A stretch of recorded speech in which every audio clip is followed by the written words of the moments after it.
আমাক বেলেগ কেছত এটা ফচাই দিছিলে আজি 5 মাহ মান হ'ল পিছত আমি কোৰ্টৰ পৰা কিবা জামিন লৈ আহি থানাত গৈছিলোঁ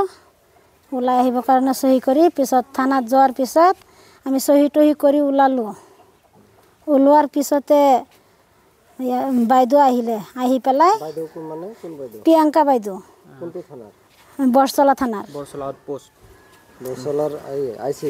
বৰচলা আইছি প্ৰিয়ংকা বাইদেউ আহি পেলাই আকৌ আমাক চিংৰি কালিস্তান থানাত চিংৰি কালিস্তান থানাত গৈছিলোঁ তাতে প্ৰিয়ংকা বাইদেউ গৈছে গৈ পেলাই আমাক আকৌ ৰাস্তাৰ পৰা মাতি লৈছে লৈ থানাত লৈ দৰ্জাখন মাৰি সব মানুহক ওলাই দি আমাৰ দুটাক সোমাই দি পেলাই কাণত ধৰি আধা ঘণ্টামান আঁঠু কাটাই ৰাখিছে আৰু কিবা চেঁচুৰাইছে আধা ঘণ্টামান চেঁচুৰাই পেলাই পিছত আহি পেলাই মাৰি দিলে আমাকো মাৰিলে আমাৰ লগতো দুইটাকে মাৰি পেলাই আগতে হাতেৰে মাৰিব চাইছে চৰ দিব খুজিছিলে নিদি পেলাই আমাৰ হাতখন টানি নি পেলাই হাতখন মুচুৰাই ভাঙাই দিলে প্ৰিয়ংকা বাইদেউ আৰু কৈছে যা তহঁতৰ ঘৰত যা আজি যা পিছত আমি কেছ এটা আমাৰ থানাত আছে মিছামিচি বনাই পেলাই তহঁতক কালি উঠাই লৈ আহিম লাইনত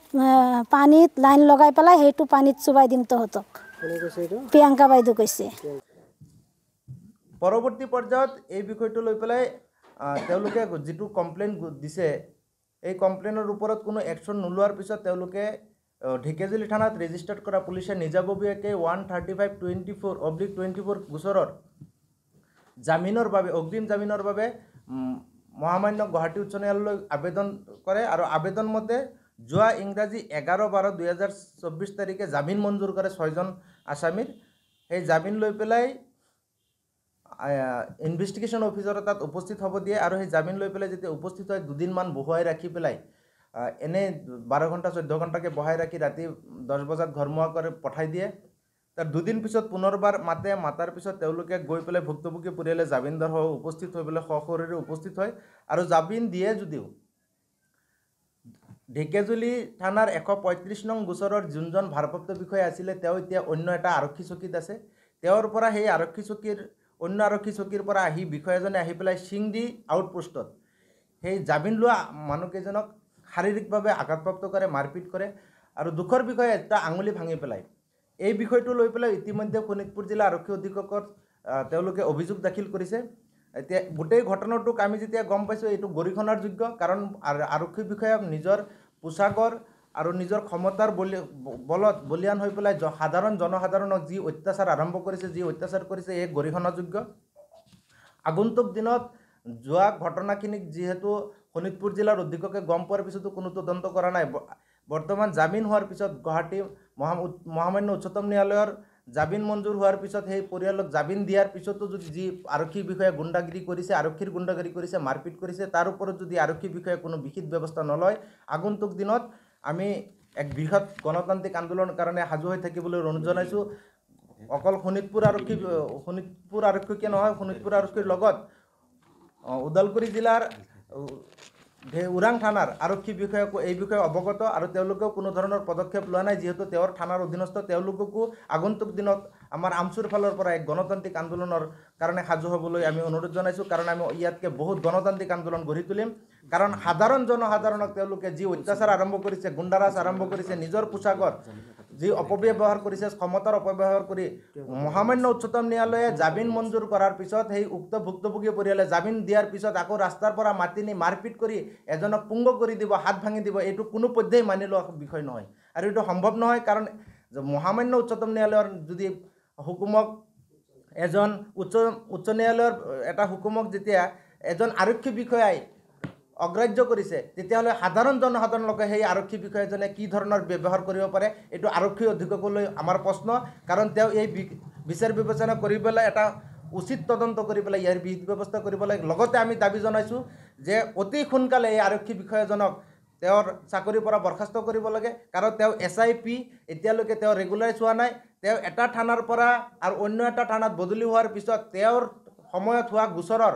আসামী যেতিয়া জামিন লৈ পেলাই তাত গৈছে, সেই উক্ত থানাৰ পৰা তেওঁ আহি পেলাই ইয়াত মাৰধৰ কৰাৰ তেওঁৰ কোনো প্ৰশ্ন নাহে। ইয়াত ডাঙৰ প্ৰশ্ন হৈছে আৰক্ষী বিষয়াই নিজৰ দুখ জাপিবৰ কাৰণে যিটো ঘটনা ফটাচিমলত হৈছে, এই ফটাচিমলো গাঁওখনে পৰিছে ওৰাং থানাৰ আণ্ডাৰত। তাত এটা ইনচিডেণ্ট হোৱাৰ লগে লগে এটা বেছিক কথা, তেওঁলোকে ওৰাং থানাত ইনফৰ্ম কৰিব লাগে আৰু ওৰাং থানাত গৈ পেলাই কেছ ৰেজিষ্টাৰ কৰি তদন্ত কৰিব লাগে। কিন্তু তেওঁলোকে নিজাববীয়াকৈ ঢেকিয়াজুলি থানাত কেছ গোচৰ ৰুজু কৰিছে পুলিচক মাৰপিট কৰা বুলি। ইভেন তেওঁ মুখ্যমন্ত্ৰী মহোদয়কো এইটো মিছলিড কৰিছে। মুখ্যমন্ত্ৰী মহোদয়ৰ আমি এটা লাইভ চাইছিলোঁ, লাইভ চাই পেলাই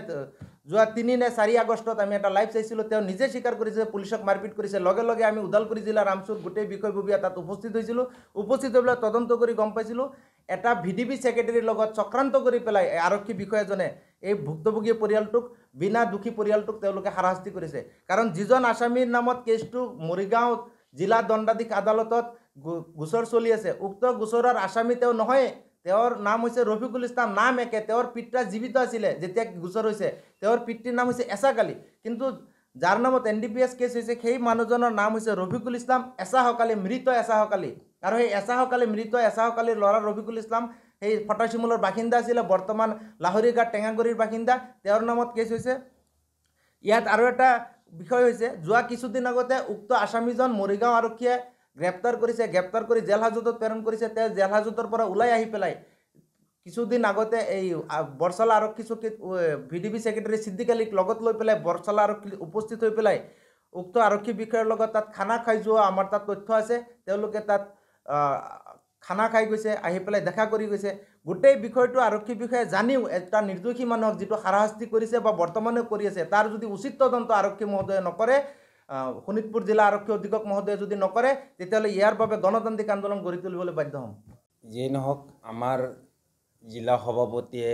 গোটেই কথাখিনি বিস্তাৰিতভাৱে ক'লেই। গতিকে আমাৰ কথা হ'ল যে পুলিচ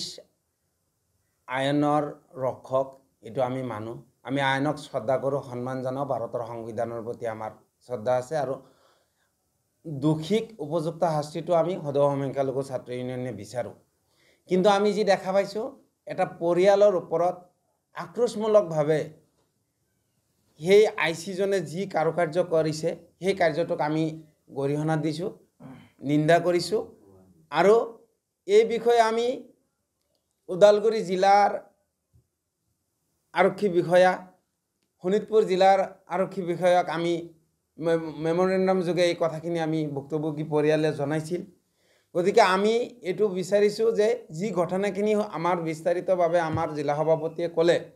এই ঘটনাখিনিৰ উচিত তদন্ত আমি সদৌ অসম সংখ্যালঘু ছাত্ৰ ইউনিয়নে বিচাৰিছোঁ। আৰু মহামান্য উচ্চ ন্যায়ালয়ৰ এটা নিৰ্দেশনা অমান্য কৰি মানুহ এজনে বেইল ল'বলৈ যোৱাৰ পিছত তেওঁক আইনৰ প্ৰতি যিটো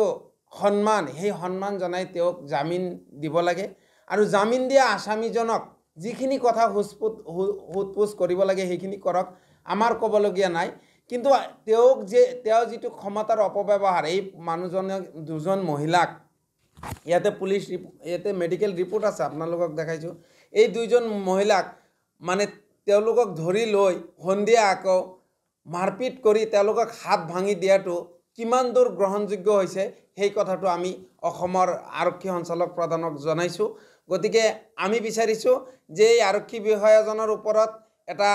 সঞ্চালক মহোদয়ে তেওঁলোকে এটা কেছ ল'ব লাগে। আৰু তেওঁৰ ওপৰত আমি এইটো ৰাইজৰ দাবী, সদৌ অসম সংখ্যালঘু ছাত্ৰ ইউনিয়নৰ দাবী যে সেই আৰক্ষী বিষয়াজনক অতি শীঘ্ৰে তদন্তৰ আওতাত আনি তেওঁৰ ওপৰত বিহিত ব্যৱস্থা ল'ব লাগে বুলি আমি দাবী জনাইছোঁ। কাৰণ আইনৰ ৰক্ষকে আইনৰ অপব্যৱহাৰ কৰিলে তাৰ উচিত বিচাৰ হ'ব লাগে বুলি আমি আজি এই সংবাদমেলৰ যোগেদি আপোনালোকৰ ওচৰত দাবী জনাইছোঁ যে মুখ্যমন্ত্ৰীয়ে এই বিষয়টো আৰক্ষী সঞ্চালক প্ৰধানৰ জৰিয়তে উচিত তদন্ত কৰিব লাগে। কাৰণ আমি দুয়োখন জিলাৰ আৰক্ষী বিষয়াসকলক জনাইছোঁ, যিহেতুকে পৰিয়ালজন হৈছে ওদালগুৰি জিলাৰ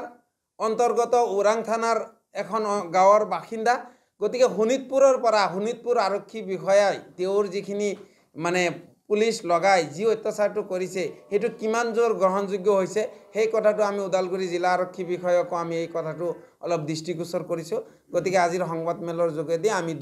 এই ভুক্তভোগী পৰিয়ালটোক ন্যায় প্ৰদানৰ যিটো দাবী আমি যিকোনো খবৰৰ বাবে যোগাযোগ কৰক 7099017330 লগতে 7099017110 নম্বৰত।